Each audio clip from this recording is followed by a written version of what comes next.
Thanks so much for being here. I'm happy to be here. I'm representing the American Nuclear Society. I'm a member, a former president of that society. My day job is as a professor of nuclear engineering at Idaho State University. So a quick bit of information about American Nuclear Society. We were actually formed right around the time that President Eisenhower made his famous Atoms for Peace speech at the United Nations. And we've existed since then. And so we're the primary nuclear professional society. You all have your own professional societies. But we do what they do, what professional societies do. We produce publications and create standards for the industry. We hold meetings. We have professional development opportunities for people in the industry. We even give scholarships for students in the field, and we go out of our way to provide honors and awards for people who accomplish things in the field. And we do a lot of public engagement like this event right here. One of my passions, because before I became a professor of nuclear engineering, before I went to graduate school, I was a K-12 science teacher. And so I have a real passion for what teachers do, and part of what I do through A&S is teacher workshops on a regular basis. We have a little over 10,000 members. You can see the sorts of distribution of activities that we have. I think it's important to note that we have a lot of grassroots presence around the US and actually overseas as well. So there are 110 local or student organizations. For example, Idaho State University, we have a student section of the American Nuclear Society. So we get to really have feet on the ground for local issues. Other speakers today have hit on the issue of decarbonization. And if you're going to do that, well, you need to think about where the carbon comes from. For the record, I am not anti-fossil fuel. Fossil fuels are awesome. Fossil fuels got us to where we are today with our standard of living, our high quality of life. And as was mentioned earlier, countries that don't even have fossil fuels, but rather use wood and peat and cow dung, don't have even the standard that we had 100 years ago. So don't think that I'm anti-fossil fuel. I'm certainly not. But if you're looking at decarbonization, what are your options? Well, the plot on the left shows you, and this is life cycle emissions. And it's maybe a distinguishing thing to note as you look at these numbers. If you look at CO2 emissions during operation, wind and solar look really good.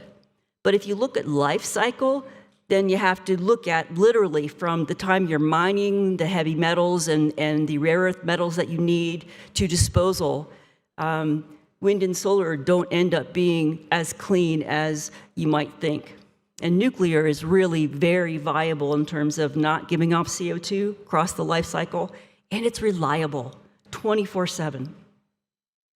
You probably already know this, a very knowledgeable group here today, but right now, we still use about 60% fossil fuels for our electricity.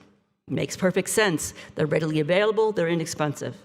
About 18% nuclear, and then all the rest make up to 100%. All right, a quick shift. I have to put my teacher hat on now. So just to make sure we all are on the same page here as to what nuclear is, because it's not obvious. Instead of burning something, instead of taking a carbon atom and adding it to oxygen to make CO2, which is done in all fossil fuels, instead we break apart a uranium-235 atom. That happens when a neutron gets absorbed, and then it splits. The atom splits into two smaller atoms, we call them fission fragments, and some more neutrons. Now, the beauty of this, and this was discovered in the early 1900s, is, see, one neutron goes in, but three come out. Now, some of them will get lost. Maybe they'll leak out of the core, or maybe they'll get absorbed by the stainless steel structure.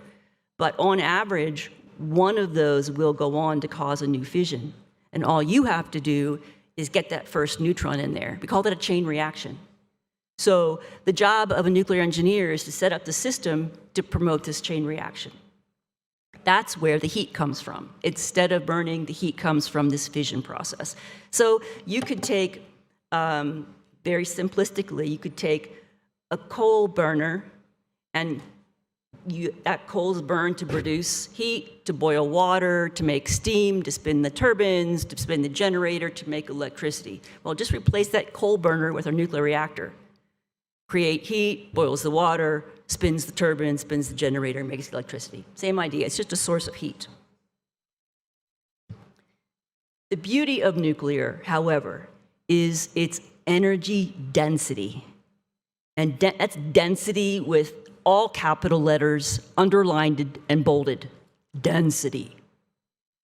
One little pellet of uranium dioxide fuel, and it's just about the size of the end of your little finger, one of those has the energy equivalent of 150 gallons of oil, or almost 2,000 pounds of coal, or 17 million BTUs of natural gas. Now, in the days before we discovered fossil fuels and how to use them, we burned wood, we burned peat, we burned animal dung, and life was hard, life was dirty, life expectancy was short.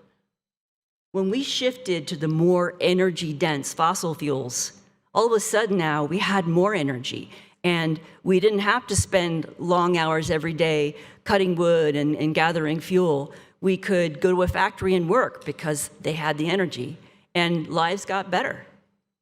The next logical step in my mind is the next energy-dense source. The amount of energy you get from one carbon atom in a fossil fuel reacting with oxygen is, well, let me put it the other way. The amount of energy you get from fissioning one uranium atom is 100 million times more of the energy from burning one atom of carbon. There's just no comparison, right? Super energy density. And it's a natural progression. It's not going to happen in our lifetimes, certainly not mine, but it's a logical direction to work toward. So what is the fuel? You saw those little pellets. They get stacked into a pin, they get put into assemblies. Those assemblies get put into a reactor. And these are about 12 to 14 feet tall. The reactor vessel shown on the right, you're looking down on a grid, and the assemblies are put into those grids. That would be about 15 feet in diameter and about 40 feet high, this reactor vessel. So the fuel are these little black ceramic pellets. Nothing green, nothing oozing, black ceramic pellets. And when they come out of the reactor in 4 or 5 years, they're still black ceramic pellets, no green, no oozing. So first you put this fuel in a pool of water. 2 reasons. One is that those fission fragments I mentioned, they're radioactive. They're going to keep giving off radiation for a while, and that creates heat. So you want to cool the fuel. The other reason is when they're giving off radiation, you have to protect the workers. They're going to be walking around at the top of this pool, and water is a great way to stop the radiation from getting to the workers. When the fuel gets cooled down a little bit, it'll go into the picture on the right. We call it dry storage. There are casks that you put the fuel in. They're stainless steel, concrete, and they just allow air to flow through naturally for whatever cooling is needed after that. Right now, all of the spent fuel that we have created in the US, about 90,000 metric tons, is spread around 76 sites in 34 states. The federal government, in other words, we, our tax dollars, have paid $9 billion already for this storage, and it increases $2 million every day. I had a friend who used to say, you know what really burns my backside?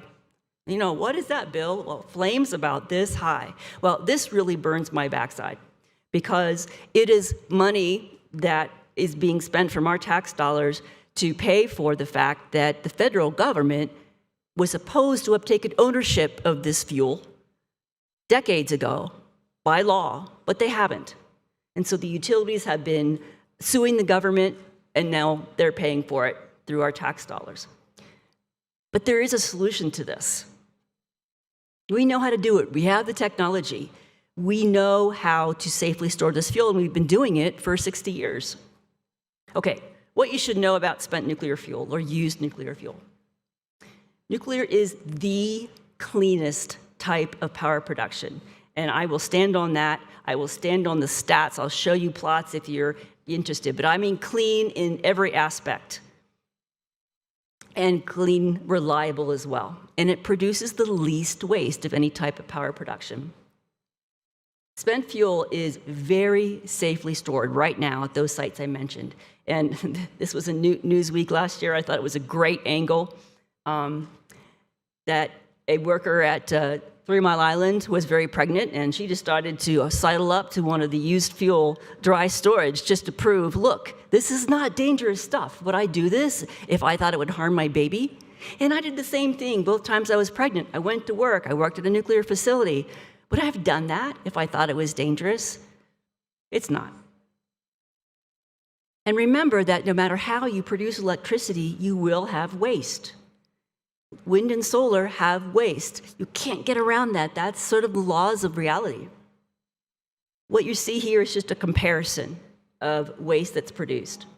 So if we have the standard playing field of 1,000 megawatts electric, the annual waste production is, for wind, about 36,000 tons of used turbine blades. There's a little typo there.